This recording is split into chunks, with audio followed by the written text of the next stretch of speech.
So the next group of pesticides are the herbicides.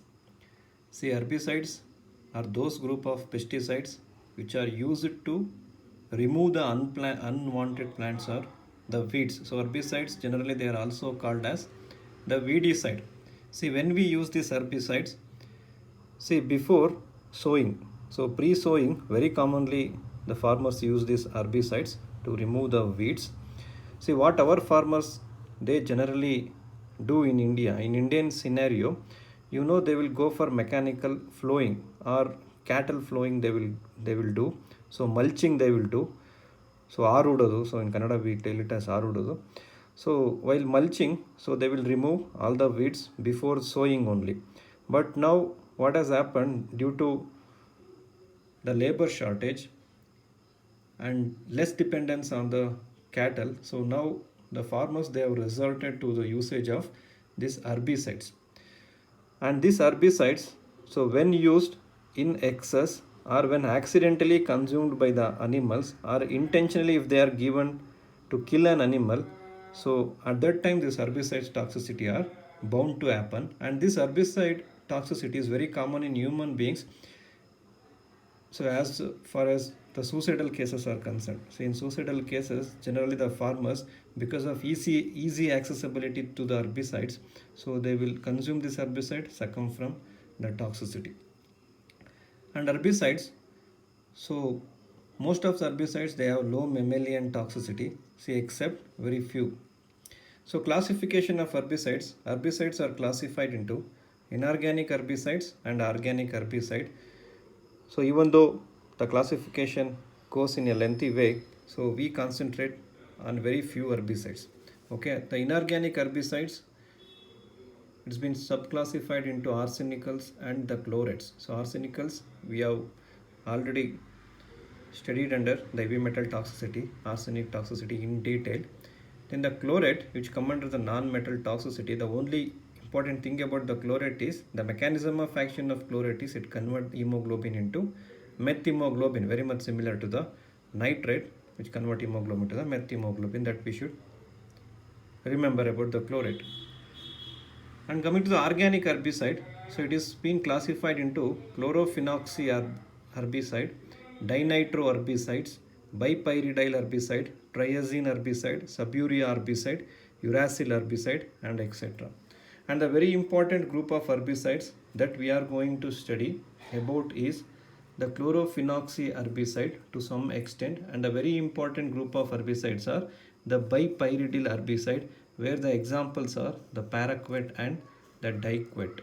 So this group of herbicides are very important because they are very commonly used and they are very common source of herbicide toxicity. So we restrict our study on this bipyridyl herbicide and to some extent on chlorophenoxy herbicide.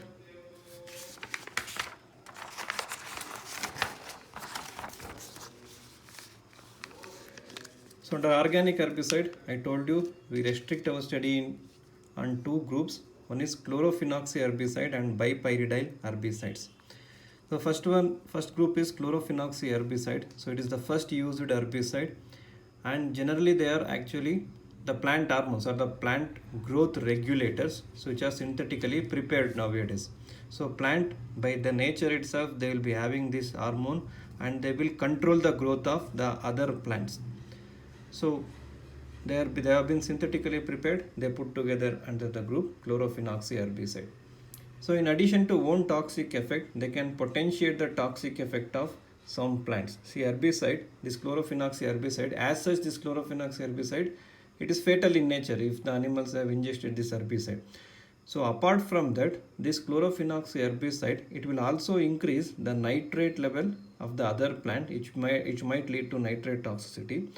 And also it will increase the palatability of the certain toxic plant. So it will, once they increase the palatability of the toxic plant, the animals will eat those plant and succumb from the phytotoxicity.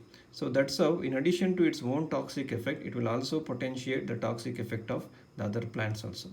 So for chlorophenoxy herbicide, so dogs are very much sensitive, and the mechanism of action, non-specific mechanism of action, it decreases the ribonuclease synthesis, uncoupler of oxidative phosphorylation, increases the hepatic peroxisomes. and also causes reproductive toxicity in the ruminants plus hepatocarcinogenic potential in case of lab animals. So clinical signs restricted to the GIT clinical signs and nervous clinical sign, and also characterized by abortion, irregular estrus will be there, any stress due to reproductive toxicity. So assignment question. So under chlorphenoxy herbicide, the two important herbicides are 2,4-D and 2,4,5-T.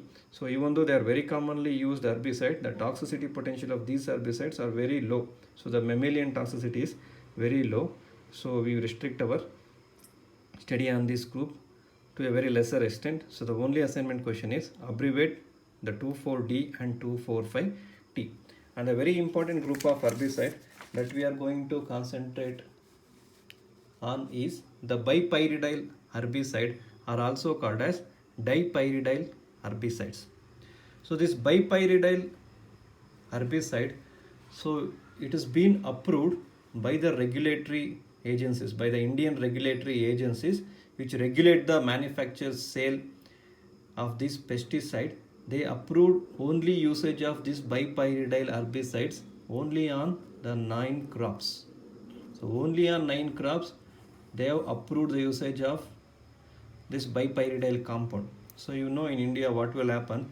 So even though we have approval for usage on the 9 crops, we will start using herbicide. If it is giving good result, we will start using for every crop that we will grow. So that's the scenario here. So that's what happening, and that's how the bipyridyl herbicide toxicity is happening. So it is more rampant now.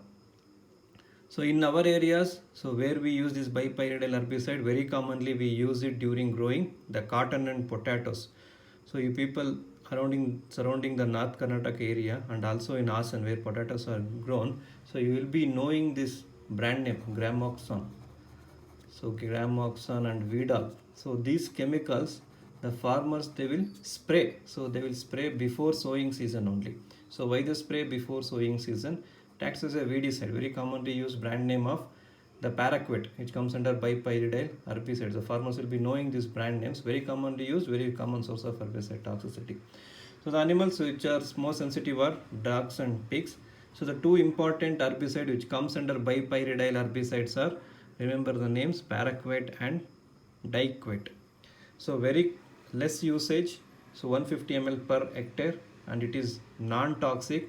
And another important property of this paraquat and diquat, where paraquat is very important. So another very important feature of this paraquat is once it has been used, once it has been sprayed, once it goes to the soil, so there it binds to the soil particles, especially if there is presence of clay, they will having a strong affinity to clay and they will bind to the clay in the soil, become non-toxic.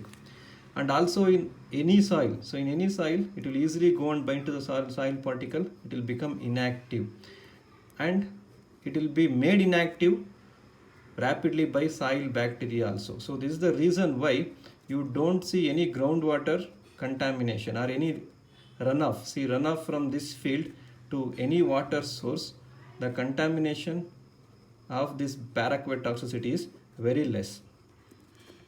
Okay, the persistence of this paraquat in the soil, it will be very less, and the toxicity potential is also very less in case of paraquat toxicity. That is one of the important characteristic of paraquat. It's having high affinity for soil particles, easily inactivated rapidly by the soil bacteria. Then what are the modes of this bipyridyl toxicity? How animal will succumb from toxicity? I told you more often it will be intentional in nature.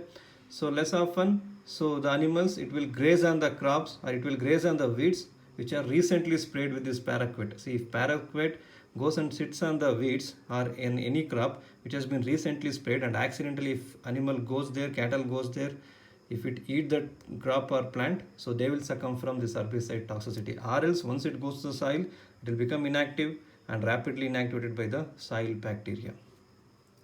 So toxicokinetics. See, toxicokinetics, the oral route of entry is more common. Dermal route is also there, occupational route. So while spraying, dermal route exposure is very common. So while spraying also, if it is being sprayed accidentally on the animals also, so it will get absorbed from the dermal route also. And there are inhalation exposure also. So there are inhalation exposure. So when inhalation exposure happens, when the farmers are spraying it. So when the farmers are spraying it, more chances of inhalation, the animals also and the person who is spraying this weedicide. But the more common exposure is through the oral route, right? So once it goes to the oral route, in the GIT, less than 20% of this paraquat will be absorbed, or this herbicide, this bipyridal herbicide will be absorbed. See, only less than 20%, but causing heavy damage. So even though less than 20% has been absorbed into the circulation, it will mainly get concentrated in the lungs. So the major organ where this paraquat or diquat, as the paraquat, only paraquat go and accumulate is the lungs. So why it is so? It is due to the presence of a specific diamine or the polyamine transporter. So this transporter helps in the transport of the paraquat from the circulation into the lungs. So that's why the major accumulating organ is the lungs in case of paraquat. So paraquat, the concentration in the lungs is 10 times more than any other tissues. Whereas in diquat, it don't concentrate more in the lungs, it will get concentrated more in case of GIT. And the mode of excretion, see for paraquat, the mode of excretion, it is through the urine, and for diquat, it is in the feces. And another thing about paraquat is, so once it gets into the lungs, so from the lungs, it will go into the liver also, it will go into the kidney, and it will cause some amount of liver damage and also some amount of kidney damage. So after affecting the lungs, it will damage the liver, it will damage the kidney. So that is the characteristic feature of this paraquat. It not only affects the lungs, it will also affect the liver and the kidney, then excreted through the urine. That should be bear in mind. So we should bear it in mind. So next is the mechanism of action. So mechanism of action of paraquat toxicity is important. So very commonly asked question, also favorite question for the examiners. So mechanism of action of all bipyridyl compound, paraquat and diquat, so it's very much similar. So what they will do in nutshell, they will cause the production of free radical, generate superoxide. So what are the free radicals? Generate superoxide, it will generate hydroxy radicals, it will generate singlet oxygen, then it will produce peroxyl radicals, then it will lead to lipid peroxidation. So it will lead to lipid peroxidation, so it will lead to the cellular damage. So now we shall see in specifically what are the mechanism of action of paraquat and the diquat. So coming to the paraquat, see paraquat, the first thing is it is highly corrosive. So it is a corrosive agent. See for example, if an animal has taken it through oral route or human being has taken it through oral route, so it will corrode first the oral mucosa and the entire GIT tract. This paraquat will corrode. So that's why the patient suffering from paraquat toxicity, either animals or humans, they will see an high amount of ulceration in the buccal mucosa, thoracic region, in the pharyngeal region, in the GIT. So there will be severe corrosiveness will be there. And the second very important mechanism of action of paraquat is, so I told you paraquat goes and accumulate in the kidney.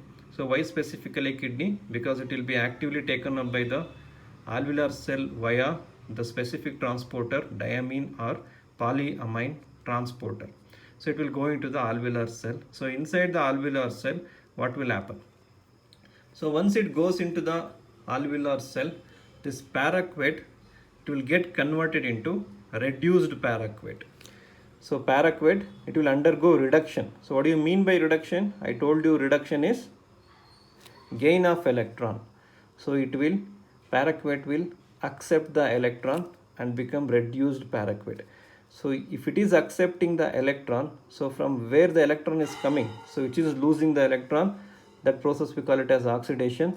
So the process of conversion of NADH to NAD, so that is the process which is losing the electron. So meanwhile, the paraquat is accepting the electron, getting converted into the reduced paraquat. So easy mnemonic also I told you, Leo says GER. So Leo says GER. Leo stands for loss of electron is oxidation, gain of electron is reduction. Leo is lion. Lion, how it roars? It roars like a GER. So loss of electron oxidation, gain of electron is reduction. So which is gaining the electron here? Paraquat is gaining the electron, becoming reduced paraquat.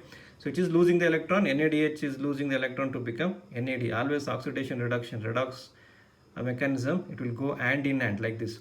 So afterwards, reduced paraquat, it will lose the electron. So the process is oxidation, then again it will become paraquat. So once it is losing the electron, there should be another mechanism, we should accept the electron. So which is the other thing which is accepting the electron? The oxygen. Since the paraquat has lodged in the alveolar cell, so the gaseous exchange happens at the alveolar cell, you get plenty of oxygen. So whatever oxygen will do, it will accept the electron. So once oxygen, a molecular oxygen accept the electron, so you know it will become O2 minus. So what do you call O2 minus? You call O2 minus as superoxide radical, right? So this is the important mechanism in paraquat toxicity. So paraquat undergoing reduction to form reduced paraquat, then giving the electron to the oxygen to form superoxide radical. So in our body always there will be homeostatic mechanism. Once superoxide radical is formed, there will be an enzyme that will be waiting. So what is this enzyme? Superoxide dismutase. So superoxide dismutase, as soon as superoxide radical is formed, so it will convert superoxide to the hydrogen peroxide, then catalase will be waiting here, so it will convert hydrogen peroxide to the water, so it will nullify the effect of superoxide radical. So unfortunately what will happen in the lungs is, so lungs are deficient in this enzyme. So why lungs are mainly affected in paraquat is also because of this reason. So lungs are deficient in superoxide dismutase, so the conversion of superoxide to hydrogen peroxide will be decreased. So superoxide, it has to get converted into another molecule. It is unstable in nature. See, always free radicals are unstable in nature. To become stable, they will convert get converted into another molecule. So superoxide radical, it is unstable, get converted into singlet oxygen, again another free radical. So this singlet oxygen, you know which is the thing it will target. It will mainly target on the polyunsaturated lipids. So it will go and attack the polyunsaturated lipid and form lipid peroxides, right? So from here the process of lipid peroxidation starts. So if you remember in biochemistry, so lipid peroxidation starts once free radical attacks the polyunsaturated lipid. See, lipid peroxidation, the target molecule will always polyunsaturated, not a saturated lipid. It will always target the polyunsaturated lipid. So I will not go in detail. I will not go why it will only attack on polyunsaturated lipid. So it is to do with the methyl group that is present in between the two double bond, if you remember. Okay, that's why the free radical go and pick this polyunsaturated lipid and form lipid peroxide. So lipid peroxide, it is also unstable. So what this lipid peroxide will do? So in normal course, what will happen to the fate of lipid peroxide? So this lipid peroxide, as soon as it is formed, it will be nullified by this enzyme glutathione peroxidase and get converted into lipid alcohol, which is non-toxic in nature. See what happens in paraquat toxicity. Since superoxide radical conversion to hydrogen peroxide is very less, if 100 superoxide radicals are formed, so the entire 100 is getting converted into singlet oxygen and the entire singlet oxygen into lipid peroxide. So entire 100 lipid peroxide, say 40 lipid peroxide getting converted to lipid alcohol. So what about the remaining 60? So remaining 60 lipid peroxide, it is entering the lipid peroxidation mechanism. Here lipid peroxide, it will get converted into lipid free radical. So also you can call it as lipid peroxy radicals.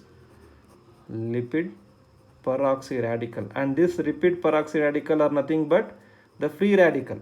So lipid peroxy radical, again there will be cycle of reaction. Lipid peroxy radical again act on the polyunsaturated lipid and the entire mechanism we call it as lipid peroxidation. It will damage the cell membrane. Where we get this polyunsaturated lipid? Polyunsaturated lipid, it is one of the important component of the cell membrane.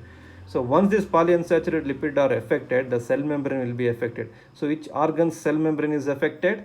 The lung, alveolar cell. So alveolar cell membrane is affected. You know alveolar cell membrane is affected, so it will lead to pulmonary toxicity. So pulmonary toxicity, it can be afflicted mainly by superoxide radical. It is also a free radical. So it directly affects the cell membrane, lead to pulmonary toxicity. Singlet oxygen, it is also a free radical. It will produce pulmonary toxicity. Then lipid peroxyradical or lipid peroxidation reaction, it will also produce the pulmonary toxicity.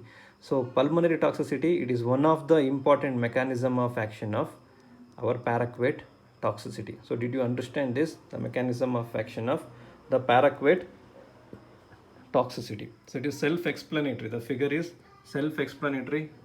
So in the alveolar cell, the paraquat will be taken up by the transporter mechanism. Paraquat undergoes reduction into reduced paraquat, then again undergoes oxidation where it will lose the electron taken up by the molecular oxygen, gets converted into superoxide radical.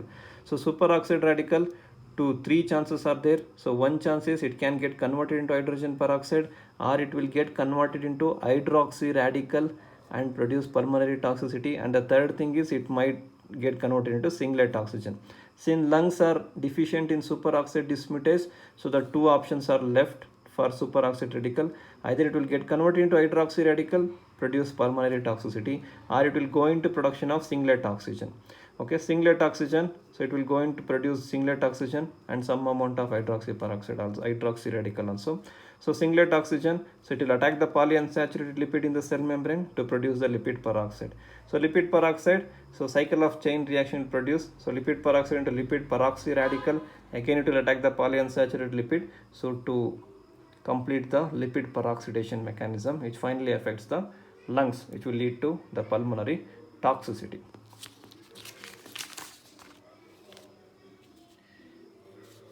And in alveolar cell, see paraquat. So paraquat, so what type of agent is this paraquat? Paraquat is an oxidizing agent or the reducing agent. So tell me, what type of agent is this paraquat? So if you see here, see paraquat, it is undergoing reduction. But actually, I told you what is an oxidizing agent. Oxidizing agent is any agent that is helping in oxidation of the other reaction, so which helps the oxidation process by itself undergoing reduction. So paraquat is an oxidizing agent, so it is helping the oxidation reaction by itself undergoing a reduction, right? So paraquat, it is an oxidizing agent. So paraquat is an oxidizing agent or reducing agent. Paraquat is an oxidizing agent. So what is paraquat? So this is explanation for that figure. So paraquat, it accepts electron from the NADPH, reduced paraquat, then reoxidized, undergoes oxidation by losing the electron. So oxygen will accept the electron, gets converted into superoxide radical. So superoxide radical, it is unstable, gets breakdown into the singlet oxygen, then attacks the polyunsaturated lipid in the cell membrane to form lipid hydroperoxide. So lipid hydroperoxide produces paraquat toxicity. So in paraquat toxicity, lipid peroxide undergoes lipid peroxidation to produce lung toxicity. See, generally lipid hydroperoxide, they will be nullified by the action of glutathione S peroxidase to get converted into lipid alcohol, which are non-toxic in nature.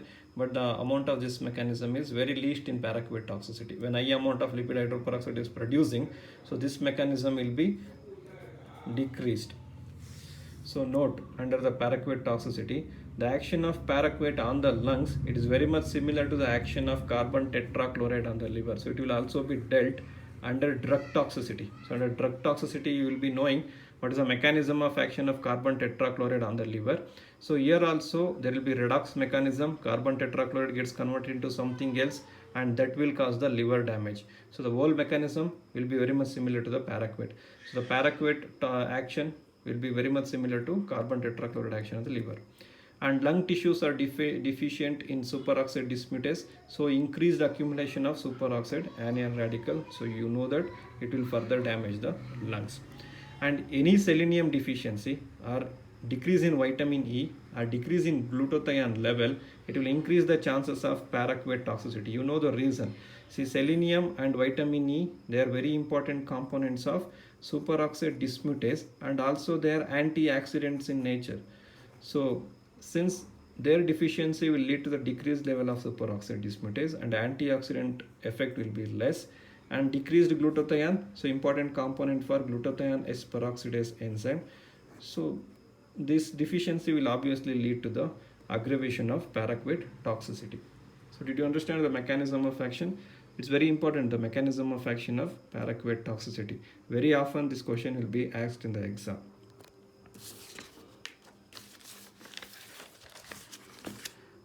Then this development of pulmonary lesions. I told you, so this paraquat, due to production of free radicals, it will produce the pulmonary toxicity. So what are the free radicals? So the first one is, there is a production of superoxide anion. So from superoxide, it will either get converted into hydroxy radical or it will get converted into singlet oxygen. Then singlet oxygen to lipid peroxy radical. So these free radicals, these reactive oxygen species, we call it as reactive oxygen species, superoxide, hydroxy radical, singlet oxygen, lipid peroxy radical, they are all reactive oxygen species, ultimately will damage the lungs. See what type of pulmonary lesions will be developed. So the development of pulmonary lesions due to lipid peroxidation, it will follow two phases. So the two phases are, the initial phase we call it as destructive phase, and the second phase, the later phase, we call it as proliferative phase. So this also should be mentioned under mechanism of action. Don't forget, after the reactive oxygen species producing pulmonary toxicity, so it should be continued. So first phase, so what will happen in the first phase? So 1 to 3 days after ingestion of the paraquat toxicity, this phase will start. So there will be destruction of alveolar epithelial cell, since cell membranes are the target organelle. So instruction of alveolar epithelial cell, there will be production of alveolitis followed by pulmonary edema. So there will be pulmonary edema in paraquat toxicity. And there will be infiltration of airspace and interstitial tissue with the neutrophil. So these are the characteristic feature during the destructive phase of pulmonary toxicity. So what happens in the proliferative phase? Proliferative phase, it will start after the 3 days of ingestion of this paraquat. So what will happen? There will be development of extensive fibrosis in response to the acute alveolitis. So pulmonary fibrosis will be there. See, once pulmonary fibrosis sets in, see what will happen to the functional capacity of the lungs. See, lungs, they are pliable in nature, so their gaseous exchanges are taking place. So it should be pliable, so it should act very smoothly. So once there is pulmonary fibrosis, the gaseous exchange will not take place. So seldom the gaseous exchange take place. It will decrease the functional capacity of the lungs. And there will be infiltration of fibroblast and collagen proliferation. So once there is infiltration of fibroblast and collagen proliferation, so for pulmonary fibrosis will set in. See, the pliable lung will become hard. So the gaseous exchange capacity will be decreased. So totally there will be pulmonary toxicity. So in nutshell, the major paraquat toxicity, it will produce pulmonary edema and it will produce pulmonary fibrosis. And this is the reason why it produces anoxia. I told you, see, pulmonary edema, all the alveolar spaces will be taken up by the fluid and the functional tissue will be fibrosed. So what will happen? It will produce anoxia, then the death of the individual. So if it has been asked, the mechanism of action of paraquat toxicity, we should start it from the uptake of paraquat into the alveoli till this anoxia and death. It will be included under mechanism of action of paraquat toxicity. Did you understand? So next is diquat. See, diquat, similar mechanism of action, but the only difference is diquat, it will accept electron more readily than the paraquat. So more dangerous diquat when you compare it with paraquat. Whereas the target organ, it is GIT when you compare it with the lungs. And in GIT, what will happen? There will be loss of water from the GIT lumen that will lead to the hypovolemia. So whether it is having any effect on the lungs? Yes, it does have some effect on the lungs, but it doesn't produce the pulmonary edema. The target organ under diquat is the GIT rather than the lungs. And the clinical signs. What are the clinical signs under paraquat toxicity? See, another thing that I forgot to tell here is, see, the mechanism of action of paraquat. So it will produce reactive oxygen species. See, this reactive oxygen species, it will damage the lung, produces pulmonary toxicity. Afterwards, it won't remain like that. So the circulation, from the circulation, paraquat will enter into the another organ. There also it will undergo the same mechanism. It will start producing the reactive oxygen species, and in those organs also it will damage. So the important organs are the liver and kidney. So apart from lung, the paraquat also damages the liver and the kidney. So what are the clinical signs under paraquat toxicity? Onset of action, it will take hours to 3 days. So there will be gastroenteritis. Since it is corrosive agent, severe gastroenteritis will be there. omission will be there, depression, difficulty in respiration once the lung toxicity starts, then dyspnea, then cut dropping, because oral ulceration will be there, buccal ulceration will be there, oral and buccal mucosal ulcer, severe ulceration of oral and buccal cavity, so cut dropping will be there. Eyes becomes sclerotic as the toxicity progresses because it causes liver damage. Then there will be dehydration, pallor, tachycardia will be there, respiratory rales. When respiratory rales will start, or harsh respiratory sounds, this respiratory rales and harsh respiratory sounds, it will start once there is setting of pulmonary edema and pulmonary fibrosis. So it will strive for, there will be hunger for oxygen, so it will strive for the respiration. So there will be harsh respiratory sound, respiratory rales will be there. Then oliguria. Why there will be oliguria in the final stages? Due to the damage to the kidney, there will be oliguria. Then tachypnea will be, obviously there will be there. So respiratory signs will be there, signs related to the liver damage, signs related to the kidney damage, and due to corrosiveness of GIT tract. So these are the clinical signs. Under Dykewet, the major target organ is the GIT. So the lesions, the clinical signs are very common due to GIT damage. Anorexia, gastroenteritis, diarrhea, severe water loss will be there. Then renal impairment sign and CNS excitement will be seen in the Dykewet toxicity. Then postmortem findings, there will be pulmonary congestion, gross findings, pulmonary edema will be there, then hemorrhage. Then in the buccal and in the pharyngeal tissue, there will be erosion. There will be severe ulceration of buccal and pharyngeal tissue due to corrosive nature. And failure of lung to collapse when opened. See, failure of lungs to collapse when opened. Why failure of lungs to collapse when it has been opened during postmortem? Due to pulmonary fibrosis, pulmonary edema. So unable to collapse. So already the lung tissue has become fibrosed due to hemorrhage and then fibrosis. Then there will be atelectasis. So microscopic findings. So there will be necrosis of alveolar type 1 epithelium followed by progressive alveolar and interstitial fibrosis and alveolar emphysema will be there. Then diagnosis. So through history, clinical sense. So if history is given, so it is very easy to find out. If history is doubtful, very difficult to find out this paraquat toxicity. Then you should rely on the clinical sign, lesion. Then laboratory findings. What are the laboratory findings? So there will be increase in the blood urea nitrogen, increase in the creatinine due to kidney damage, due to liver damage markers will be there. And try to estimate the level of superoxide dismutase and catalase. So what will happen to the superoxide and catalase level? So they will be decreased. In comparison to the clinical signs, their level will be decreased than the normal. So then only this action of reactive oxygen species will take the upper hand. So this also you can go for. Then suspected sources of this herbicide paraquat you have to take. Then gut content you have to take. Lung tissue have to be taken. Blood has to be collected. Urine has to be collected for laboratory estimation. Then treatment, any antidote available for paraquat toxicity? No specific antidotes are available. Bear it in mind. So no specific antidote are available.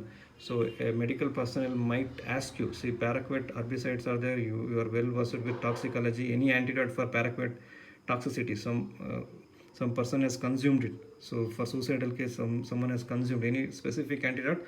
No specific treatment, only symptomatic treatment. Gastric lavage, cathartic will help you.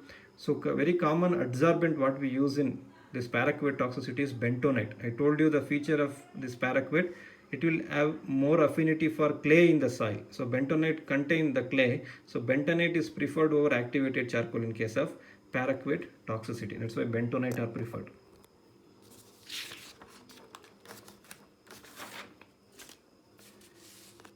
Then another rationale, so you can go for antioxidant. So vitamin E, selenium. So vitamin E, selenium you can go give supportive therapies. Then N-acetylcysteine, which will supplement the sulfidyl group needed for glutathione S peroxidase activity. Then osmotic diuretic. Why osmotic diuretic? To relieve the pulmonary edema. See, corticosteroids and immunosuppressants. See, the novel group now. So nowadays the doctors rely on this corticosteroids and immunosuppressant to get rid of this paraquat toxicity. They have given good result also. And there are some contraindications. You should not go for oxygen therapy. See, if the person is suffering from dyspnea, respiratory compromise is there, then why should not go for oxygen therapy? The first thing doctor will do is he'll put the patient in the ventilation. So that's why I told you history and clinical signs are very important. So if you suspect for paraquat toxicity, don't put the person under ventilation. See, are you sure you should not put the person in ventilation, then no oxygen therapy should be given. Yes, oxygen therapy should be given. See, we call it as hypoxia treatment. So restricted hypoxic treatment. So restricted hypoxic treatment is very less amount of oxygen. Meanwhile, we will be giving all other auxiliary therapies. Only when oxygen amount goes less than 70 millimeter of mercury, then we will go for ventilation. See, you put a pulse oximeter, you take the finger, so they will put the pulse oximeter, you check the level of oxygen. If it is less than 70 millimeter of mercury, go for ventilation. If it is not less than 70 millimeter mercury, don't go for ventilation. What will happen? See, what is the culprit in paraquat toxicity? Due to the production of reactive oxygen species. See, their oxygen is getting converted into superoxide. So if you give more amount of oxygen, more amount of superoxide production will be there. So oxygen therapy is, as far as possible, it is contraindicated. Then fluid therapy is contraindicated. Why fluid therapy is contraindicated? Pulmonary edema aggravate the condition. So fluid therapy is contraindicated. So what are the assignment questions? So assignment questions, try to answer. So only those who answer regularly, they only answer in the comment section. So others also please read and answer. So assignment question, the first one is dash target organ for paraquat toxicity. And paraquat is a oxidizing agent, true or false? So if true, justify; if false, justify. What is the mechanism of action of paraquat? No need to write in the comment section. You just prepare in any scrap paper. So mechanism of action of paraquat toxicity. Pulmonary edema is characteristic feature of both N2 and paraquat toxicity, true or false? So write some common trade names of paraquat. I already given 2 trade names, Gramoxone and Vidal. So apart from that, you write some other trade names of paraquat which are very commonly used. And also, there are main nodal agencies which governs the regulation of pesticides, which are 2. So there are 2 main nodal agencies which govern the regulation of pesticide, whether herbicide, insecticide, so anything. So headed by the Ministry of Agriculture. And mention these 2 nodal agencies. So you mention the 2 nodal agencies which governs the regulation of the pesticides. Then this is a general knowledge question. So might be asked in exam also. In ICR type of exams, so generally they will ask this type of questions. So name some crops where paraquat are approved for usage according to the regulation bodies. I told you 9 crops, it's been approved by the regulatory bodies. So apart from this also, we use this paraquat for other crops also, but approved usage of paraquat on these exclusive 9 crops. So which are those 9 crops? I told you cotton and potato. So which are the other 7 crops where they use this paraquat? Okay. So thank you.